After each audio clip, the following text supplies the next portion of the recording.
부활의 복된 날입니다. 여러분들 가정에 부활하신 주님이 함께 하실 주의 이름으로 축복합니다. 부활하신 주님께서 가정 속에 참된 평강 주시기를 바랍니다. 우리는 지금 4월 달에 신앙생활의 여정에 대해서 우리는 쭉 말씀을 드리고 있습니다. 신앙생활의 여정 가운데 가장 먼저 중요한 첫 번째는 결혼을 위한 준비였습니다. 결혼을 하는 사람은 서로가 결혼을 위해서 준비가 필요합니다. 이 사람이 진짜 내 신랑이 될 만한 사람인가? 나는 이 사람을 사랑하는가? 하는 것이 중요하죠. 우리는 그리스도와 함께 결혼을 한 그리스도의 신부들입니다. 내가 정말 그리스도의 신부라고 하면 나는 주님을 정말 사랑했나? 하는 질문에 다시 여러분들은 대답을 해야 됩니다. 나는 주님을 사랑하는가? 그 다음에 두 번째, 내가 주님을 사랑해도 그리스도인들이 주님과 함께 결혼을 하려면 세마포 옷을 입어야 됩니다. 세상의 결혼식은 웨딩드레스를 얼마나 예쁜 웨딩드레스를 입을까를 고민하지만 그리스도인들은 그런 고민을 하지 않아도 됩니다. 예수 그리스도의 보혈의 피로 깨끗이 씻김을 받은 세마포 옷이면 충분합니다. 예수 그리스도의 피로 죄 씻음 받은 세마포 옷. 나는 정말 예수 그리스도로 말미암아 죄 씻음 받은 사람인가 하는 두 번째입니다. 그 다음에 세 번째는 나는 정말 이분을 믿고 끝까지 따라갈 수 있는가? 바로 그거죠. 나는 끝까지 주님을 따라가겠습니다. 이게 결혼 준비의 전부 다입니다. 정말 이분 사랑하는가? 이분의 피로 나는 죄 씻음 받았나? 뿐만 아니라 이분을 끝까지 따라갈 각오가 내 안에 되어 있는가? 그러면 결혼을 하는 겁니다. 예수님과 결혼을 하는 사람들은 주님과 결혼하기 위해서 식장으로 들어갑니다. 세상의 식장은 요즘은 조그마한 결혼식장은 다 없어져 버렸습니다. 왜냐하면 요즘 젊은이들이 조그마한 결혼식장에서 결혼을 하려고 별로 하지 않습니다. 특별한 사람들이나 조그마한 결혼식장에서 그냥 조촐하게 결혼식을 하고 가족들끼리 결혼식을 하지만 그렇지 않으면 다 큰 데들을 화려한 데를 찾다 보니까 조그마한 결혼식장은 다 사라져 버렸습니다. 그런데 예수님과 우리가 결혼을 하는 결혼식장은 어디입니까? 그 결혼식장은 골고다 갈보리입니다. 골고다 갈보리에 예수님께서 그곳에서 우리를 결혼하자. 여기가 결혼식장이야. 그리고 우리를 초대하신 겁니다. 그냥 믿고 신랑 따라서 전부 가기로 작정했기 때문에 주님께 전부 다 맡겼더니 주님이 우리를 끌고 가신 곳이 골고다 갈보리에서 십자가에서 주님이 여기에서 나하고 너하고 결혼하는 거야. 그리고 주님께서 결혼식을 하자고 얘기하십니다. 그래서 주님은 우리를 위해서 자기 모든 것을 다 내주셨습니다. 모든 것을 다 내주시고 우리와 결혼하자 그럴 때에 우리도 고백합니다. 내가 그리스도와 함께 십자가 못 박혀 죽었나니 그런즉 이제는 내가 산 것이 아니요 오직 내 안에 주님께서 사시는 것이다. 우리는 그리스도와 함께 결혼을 할 때 고백합니다. 주님이면 충분합니다. 주님이면 충분합니다. 다른 거 별로 기대하고 바라고 그러지 않고 예수면 충분합니다. 그래서 주님과 결혼을 하는 겁니다. 그래서 주님과 결혼을 한 그런 사람들은 그리스도와 함께 죽은 사람들입니다. 세상의 결혼식은 어떻습니까? 주례자가 물어봅니다. 신랑에게 이 여자를 당신의 신부로 받아들이겠냐? 그리고 신부에게 물어봅니다. 이 남자를 당신의 신랑으로 받아들이겠냐? 그런데 성경적 결혼식이 아닙니다. 성경적 결혼식은 받아들이는 게 아니라 이 남자를 위해서 당신을 주겠느냐? 이렇게 물어보는 거예요. 이 여자를 위해서 당신을 주겠느냐? 이렇게 물어보시는 거예요. 그렇기 때문에 우리는 예수 그리스도와 함께 십자가 못 박혀 죽었다. 그 얘기는 주님께서 나를 위해서 자신을 온전히 주시던 것처럼 나도 주님을 위해서 온전히 모든 것을 다 드리겠습니다. 이게 우리의 결혼식이라고요. 그리고 나면 신분의 변화가 일어납니다. 신부의 과거가 어떠하든지 상관이 없습니다. 칭의, 의롭다는 변화가 일어납니다. 하나님의 자녀라는 변화가 일어납니다. 이젠 예수 그리스도의 신부라는 변화가 일어납니다. 교회라는 변화가 일어납니다. 성전이라는 변화가 일어납니다. 그래서 우리는 하나님의 자녀요, 그리스도의 신부요, 우리는 교회고 우리는 성전이 되는 겁니다. 그래서 마침내 결혼식이 끝나요. 결혼식이 끝나면 얼마나 그 다음부터는 그냥 신혼이 재미있겠습니까? 근데 결코 신혼이 재밌지가 않았어요. 왜냐하면 내가 바라고 원했었던 것은 이런 결혼식이 아니라 예수님께서 왕이 되시면 그러면 누가 좌편에 앉을 거냐, 누가 우편에 앉을 거냐, 예수님이 왕이 되시면 우리는 한 자리를 차지할 수 있을 텐데, 이런 기대감을 가지고 주님을 따라가서 결혼을 한다고 했는데, 코가 낀 것처럼 마치 십자가에 그냥 결혼식을 해버린 거죠. 여기에 뿌리 난 제자들은 전부 다 세상 말로 삐쳐서 전부가 다 도망을 가버렸습니다. 이게 뭐야? 그래도 최소한 자기 집 하나는 있어야지. 아니 무슨 월세야. 이런 식이 돼버린 거예요. 그래서 제자들이 전부 다 뿔뿔이 흩어지고, 그러고 나니까 예수님께서 신혼여행에 자기 제자들을 초대하신 겁니다. 그래도 신혼여행은 가야지. 그래서 예수님께서 자기의 제자들을 신혼여행에 초대하셨는데, 그 신혼여행이 어디냐면 바로 갈릴리입니다. 예수님을 처음 만났었던, 첫사랑이 있었던 갈릴리. 그 이유는 사랑에 대한 재확인이 필요했기 때문입니다. 결혼에 대해서 실망하고 갈등을 겪고 있었던 주님의 제자들에게 예수님께서는 자기들의 기대와 너무 멀리 떨어져 버린 예수님이 그 제자들을 다시 불러들이신 겁니다. 여러분은 신혼여행을 어디로 다녀오셨습니까? 신혼여행을 갔었던 지역은 있습니까? 신혼여행을 여러분들이 갔다 오셨을 때 신혼여행을 갔었던 곳이 행복했습니까? 아니면 신혼여행이 갔었던 이 일이 불행했습니까? 힘들고 어려웠습니까? 오늘날 젊은이들은 신혼여행을 가면 그냥 어디 가서 편안하게 잘 쉬고 잘 먹고 그러고 지내도 오자. 그런데 결혼식이 엉망이 되어져 버린 사람들은 신혼여행이 결코 그렇게 재미있지 않습니다. 예수님의 신혼여행도 마찬가지입니다. 실망하고 상처 입은 제자들을 달래기 위해서 주님께서는 갈릴리로 와라. 그리고 신혼여행을 갈릴리로 떠나신 겁니다. 갈릴리로 떠난 예수님의 제자들, 그들을 생각해보면, 한편으로 생각해보면 계달의 장막같이 천하고 죄인이고 우리 자랑할 거 내세울 거 하나도 없는데 우리를 예수님께서 선택해 주셨다는 것만 해도, 우리 같은 사람들이 예수 믿고 구원받아 하나님의 자녀가 되고 그리스도의 신부가 되었다는 것만 해도 우리에겐 감지덕지인데, 우리가 무슨 실망하고 원망하고 불평할 게 우리가 어디 있겠습니까?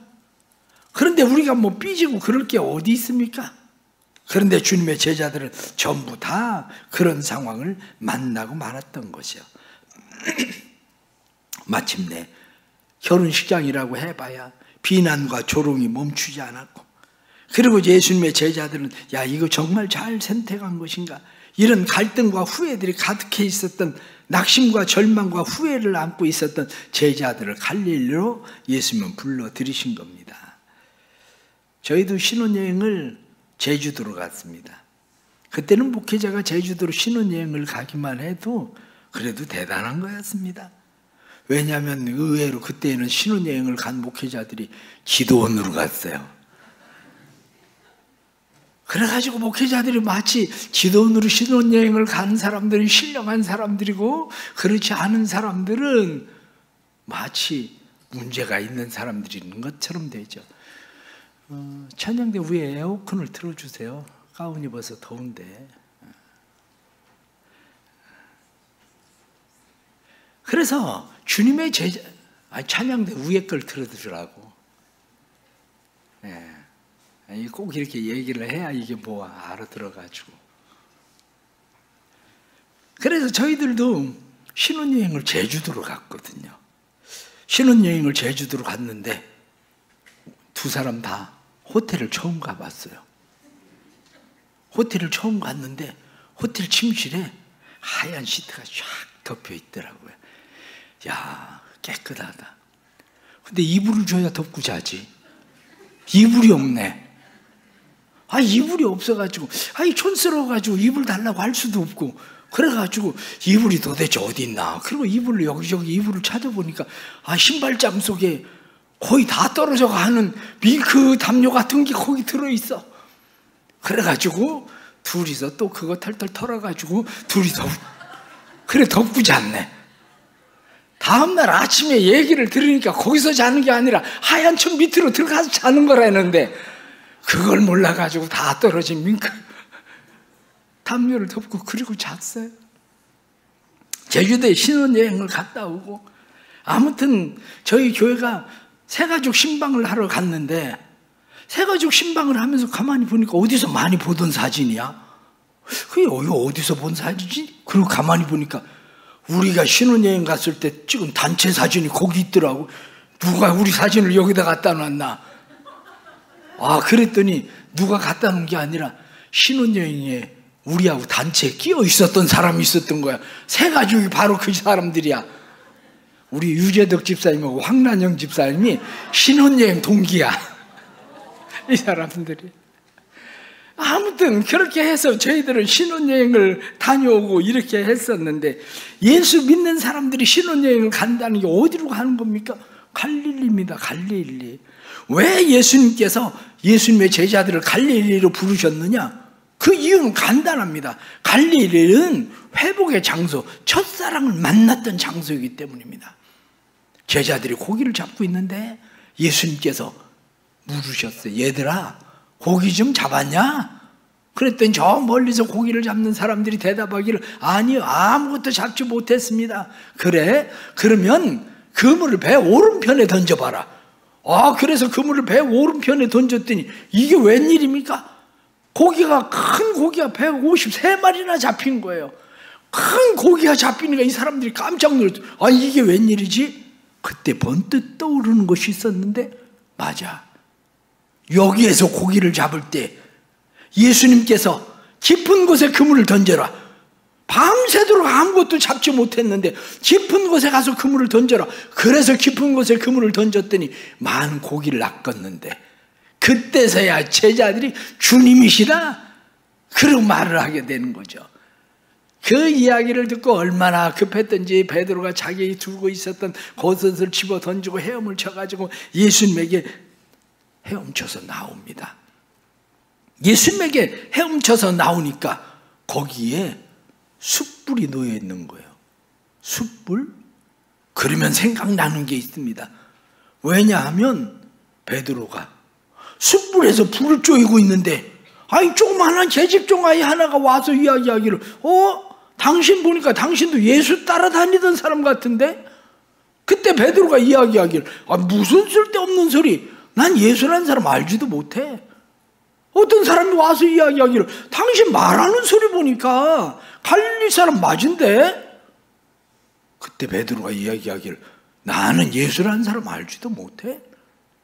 또 다른 한 사람이 와서 이야기할 때, 당신 예수 따라다니는 예수 제자 맞는 것 같은데? 그랬더니 베드로가 예수님을 저주하고 예수님을 부인했다. 자기가 숯불을 쪼이고 있었던 그곳에 예수님께서 다시 숯불을 그곳에 옮겨놓고 한마디로 고기를 구우면서 예수님께서 베드로를 기다리고 계셨던 거죠. 사랑하는 성도 여러분, 주님이 우리를 부르시는 첫사랑의 장소를 다시 기억하십시오. 오늘날 많은 사람들이 내가 예수 믿으면 잘 될 거라고 생각을 해서 예수 믿는 사람들이 많습니다. 예수 믿으면 예수님의 제자들처럼 내가 예수님의 좌편에 예수님의 우편에 한 자리는 차지하겠지 생각해서 예수를 믿었는데, 이게 웬일입니까? 예수 믿고 나서 보니까 이게 뭐 별로 잘 되는 것도 없는 것 같고, 예수 믿으니까 교회는 열심히 나오라고 얘기는 하고 기도하라고 그러고 힘은 들고, 한마디로 예수와 공연히 결혼을 했나 싶어지는 짜증나는 사건들이 많아지기 시작하거든요. 그러니까 뿔이 나니까 예수 못 믿겠다, 그리고 뿔뿔이 흩어지고 사람들이 도망을 가고 그렇게 되어버린 거예요. 그런데 부활하신 예수님께서 다시 우리를 부르시는 곳이 어디냐면 바로 그곳이 갈릴리입니다. 그래서 우리는 찬양을 부를 때 그런 찬양을 부릅니다. 내가 다시 주를 만났을 때 죄악으로 몹쓸 병든 몸 조용히 내 손 잡아 이끄시며 병든 자여 일어나거라. 눈물을 흘리며 참회하였었네. 나의 믿음이 뜨거워졌네. 그러나 죄악이 나를 삼키고 내 영혼 갈 길을 잃었네. 다시 주님을 만난 그곳에 가도 여전히 우리의 마음이 여전히 흔들려. 좀 뭘 잘 해볼 것 같은 마음은 일어나는데 그 마음이 또 무너지고 그 마음이 또 무너지고. 그런데 결정적인 것이 있습니다. 그게 뭐냐면 주님께서 베드로에게 말씀하십니다. 요한의 아들 시몬아, 네가 나를 사랑하느냐? 그러고 물으시는 거죠. 요한의 아들 시몬? 예수님은 이미 마태복음 16장에서 너는 이제 시몬이 아니라 너는 게바, 반석, 베드로라. 주님께서 내가 내 이름 바꾸어 주겠다. 내가 내 이름 위에 내가 교회를 세울 거다. 이렇게 예수님께서 말씀하셨는데, 그만. 예수님이 부르시는 것은 베드로야, 내가 나를 사랑하느냐? 이렇게 물으신 것이 아니라 요한의 아들 시몬아, 네가 나를 사랑하느냐? 다시 베드로의 삶의 모양을 보니까 밑바닥으로 떨어진 거예요. 혹시 여러분들 삶이 다시 밑바닥으로 떨어져 있지는 않습니까? 주님이 너는 내 아들이야, 너는 내 딸이야, 내 자녀야. 주님께서 너는 내 신부야, 너는 내 교회야, 너는 내 성전이야. 주님이 그렇게 말씀하시는데 우리가 그것과는 아무 상관도 없는 예수를 믿지 않던 때와 똑같은 그런 모습으로 우리의 삶의 신앙이 밑바닥으로 떨어져 버린 우리의 삶이 요한의 아들 시몬이 되어버려 있지는 않은지 우리 자신을 다시 살펴봐야 됩니다. 그때 주님께서 시몬에게 말씀하십니다. 내가 나를 사랑하느냐? 베드로가 대답하기를 주님 그러하여다. 내가 주님을 사랑하는 줄 주께서 아시나이다. 그런데 똑같은 질문을 3번 해요. 조그마한 계집종 아이가 사람들이 와서 너 예수 믿는 사람 맞지? 예수 따라다니는 사람 맞지? 예수 제자 맞지? 이렇게 이야기할 때 아니, 나는 그 사람 알지도 못해. 나는 그 사람하고 아무 상관도 없는 사람이야. 이렇게 대답하던 베드로가 마음에 찔림은 받지만 주님, 내가 주님 사랑하는 줄 주께서 아시나이다. 그렇게 대답합니다. 그런데 이 질문은 주님께서 모든 것을 무의로 돌리시는 질문입니다. 예수님께서 모든 것을 무의로 돌리시는 것은 베드로야, 내가 너 사랑하는 줄 알지? 내가 너 사랑하는 줄 아니? 그러고 말씀하시는 거예요. 네가 나 사랑하는 것이 아니라 내가 너를 포기할 수가 없어. 난 너를 버릴 수가 없어. 나는 너 사랑해. 내가 너 그렇게 사랑하는 거 아니? 그리고 주님이 물어보신 거예요. 혹시 세상의 밑바닥에 떨어져서 나 같은 사람이 무슨 주님과 상관이 있겠나? 내가 주님과는 지금 아무 상관도 없이 살고 있는데 혹시 그렇게 생각을 하던 사람일지라도 주님께서 내가 너 사랑하는 줄 아니? 그렇게 물어보실 때 주님 알고 있습니다. 주님이 나 사랑하는 줄 압니다. 나도 주님 사랑하기를 원합니다. 이렇게 대답할 수 있는 우리의 마음, 그것이 우리에게 필요한 거죠. 요한의 아들 시몬아, 내가 다른 사람들보다 나를 더 사랑하느냐 하고 주님은 물으셨네. 요한의 아들 시몬아, 내가 다른 사람들보다 나를 더 사랑하느냐 하고 주님은 물으셨네. 그때 나는 주께 대답했네. 내가 주를 사랑하는 주, 주님께서 아십니다. 주님께서 내 마음 아시리. 이게 우리의 고백인 거예요. 주님 아십니다. 주님이 나 사랑하는 거 제가 압니다. 나도 주님 사랑하는 거 주님이 아십니다. 우리의 삶 속에 이 믿음의 고백들이 있기를 축복합니다. 그렇게 주님의 제자들이 만나요. 그리고 나서야 비로소 주님의 제자들은 다시 주님과의 허니문의 시간들이 펼쳐지기 시작합니다. 예수님께서 40일 동안 세상에 계시는 동안 주님의 제자들은 한껏 자랑스러웠어요. 봐라, 너희가 십자가에 못 박은 예수님이 다시 부활하셨잖아. 이 예수님이 우리와 함께 계시잖아. 이분을 너희가 십자가에 못 박아도 무덤 속에 이분을 가둘 수는 없어. 주님의 제자들은 그것을 한껏 자랑하고 살았습니다. 그런데 그들의 관심은 사실은 다른 곳에 있었습니다. 왜냐하면 그들은 주님에게 물어봅니다. 주님, 당신의 나라가 임하실 때가 이때입니까? 왜 그들은 당신의 나라가 임할 때가 이때입니까? 라고 생각합니까? 여전히 그들의 생각 속엔 예수님의 나라가 오면 누가 좌편에 앉을 것이고 누가 우편에 앉을 것인가? 그게 관심거리예요. 오늘날 많은 그리스도인들이 다시 교회를 나오고 있지만 다시 교회를 나와도 우리의 관심거리는 내가 간증의 주인공이 되게 해주세요. 이게 우리의 관심거리입니다. 그래서 주님의 나라가 오시면 내가 이것도 얘기하고 저것도 얘기하고 사람들에게 간증의 주인공이 되겠습니다. 이게 사실은 우리의 관심 아닙니까? 그런데 정말 주님의 제자들이 간증의 주인공으로 살다가 갔습니까? 그렇지가 않습니다. 주님의 제자들은 간증의 주인공으로 살다 간 것이 아니라 모든 사람들이 복음의 증인으로 살다 간 거예요.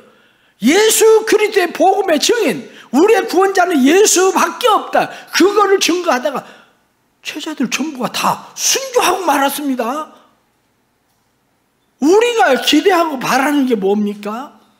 잘되고 성공하고 인생의 복된 삶을 누려서 다른 사람들에게 간증의 주인공이 되기를 원하는 거? 그런데 주님께서 우리에게 말씀하시기를 너희가 관심을 가져야 되는 것은 그게 아니야. 그것은 아버지께서만 아신다. 천사들도 그것은 모르고 너희가 관심을 가져야 되는 것은 오직 성령이 너희에게 임하시면 너희가 권능을 받고 예루살렘과 온 유대와 사마리아와 땅끝까지 이르러 너희가 내 증인이 되리라. 주님은 그 얘기하신 거예요. 너희가 약속하신 바 성령을 기다려라. 그러면 몇 날이 못 되어서 너희에게 약속하신 성령을 주실 거다. 주님의 제자들이 복음의 증인으로 살 수 있었던 것은 성령을 받았기 때문에 복음의 증인으로 산 거지 간증의 주인공이 되어서 그들은 순교할 때까지 산 게 아닙니다. 혹시 예수를 믿고 간증의 주인공이 되고 싶기만 하다면 끝까지는 못 갈 겁니다. 언젠가 또 삐질 겁니다. 또 삐져서 또 나갈 겁니다. 또 삐져서 자기 마음대로 하고 주님이 불러도 오지도 않고 어떤 사람은 그러다가 20년 만에 돌아오고 어떤 사람은 30년 만에 돌아오고 그러기도 하지만 그러나 끝까지 변함없이 주님을 따라갈 수 있는 것은 우리의 힘이나 능력이 아닙니다. 우리의 힘이나 능력이 아니라 성령의 권능이 우리에게 임하시면 그때 비로소 우리 안에 새로운 사명이 생기는 거죠. 그 새로운 사명이 뭡니까? 오직 주의 사랑에 매여 내 영 기뻐 노래합니다. 이 소망의 언덕 기쁨의 땅에서 주께 사랑드립니다. 오직 주의 임재 안에 갇혀 내 영 기뻐 찬양합니다. 이 소망의 언덕 거룩한 땅에서 주께 경배드립니다. 주께서 주신 모든 은혜 나는 말할 수 없네. 내 영혼 즐거이 주 따르렵니다. 주께 내 삶 드립니다. 사랑하는 성도 여러분, 주께 내 삶을 드릴 수 있는 것은 간증의 주인공이 되기 때문에 주께 삶을 드릴 수 있는 게 아니라 주님이 나를 사랑하시는 줄 알면, 주님이 나를 위해서 모든 것 아끼지 않고 주신 것을 내가 확신하면, 성령이 내 안에 거하시면 우리는 주님의 증인 되어서 살 수 있는 겁니다. 우리 안에 이 믿음의 축복이 일어나길 바랍니다. 부활절은 어떤 때입니까? 부활절은 다시 주님이 우리를 갈릴리로 불러들이시는 거예요. 갈릴리에서 만나자. 너희가 어디서 첫사랑을 잃어버렸는지 그 첫사랑을 찾으라. 성경이 말씀하던 것처럼 우리의 첫사랑을 찾고 첫사랑을 회복시키는 거, 그게 바로 부활절입니다. 이 부활절에 여러분들의 가슴에 주님의 첫사랑이 다시 회복되기를 바랍니다. 우리가 하나님의 자녀되고 영원한 하나님의 나라를 유업으로 받았으면 무슨 우리가 불평하고 원망할 게 있겠습니까? 그때 주님을 만났을 땐 주님이면 충분했는데, 여러분들의 가정도 마찬가지입니다. 지금 부부 생활을 하고 가족 생활을 하면서 뭐 원망 불평이 그렇게 많습니까? 옛날에 가족들이 주변에서 그렇게 말려도 이 사람밖에 없다 그럼 결혼했잖아요. 그랬으면 끝난 거지. 그래요. 우리는 그 마음 가지고 주님을 그냥 따라가는 겁니다. 오늘도 믿음으로 주님 앞에 나온 사랑하는 성도들이 기도하는 일에 더 힘내시길 바랍니다. 기도하는 일에 열심을 품기를 축복합니다. 그래서 다시 주님의 첫사랑을 회복하고 주님과 함께 끝까지 믿음의 길 잘 걸어갈 수 있는 성도들이 되기를 축복합니다. 기도하겠습니다. 하나님 아버지, 주님을 따라가기로 작정했는데 왜 원망과 불평이 그렇게 많은지, 내 마음대로 내 뜻대로 되지 않아서 우리는 원망과 불평이 많습니다. 그래서 우리는 실패와 좌절을 안고 우리는 세상으로 내려갑니다. 그러나 세상으로 내려가던 제자들을 만나주시고 갈릴리에서 만나자 말씀하시고 그곳에서 주님의 제자들을 회복시키고 내가 너 사랑하는 줄 아니 말씀하시고 그 사랑을 회복시키시던 것처럼 우리 안에 주님의 사랑을 회복시켜 주옵소서. 다시 우리의 가슴이 뜨거워지게 해 주옵소서. 성령 충만하게 해 주옵소서. 기도가 다시 살아나게 해 주시고 기도할 때 성령을 부어주셔서 성령의 사람들이 되게 하심으로 주님 다시 오실 때까지 주님만 바라보고 주님이면 충분해지는 믿음으로 살아갈 수 있도록 역사해 주옵소서. 온 성도들 다시 새롭게 하시고 주님과 동행하며 살아갈 때 볼지어다 내가 세상을 이겼노라 말씀하신 대로 세상을 이기는 믿음 되게 해주시고 내가 너희에게 평안을 주노니 세상이 주는 것과 같지 아니한 평안을 너희에게 주노라 말씀하신 대로 세상이 주는 것과 같지 아니한 평안으로 충만하게 해 주옵소서. 예수 그리스도의 이름 받들어 간절히 기도드리옵나이다. 아멘.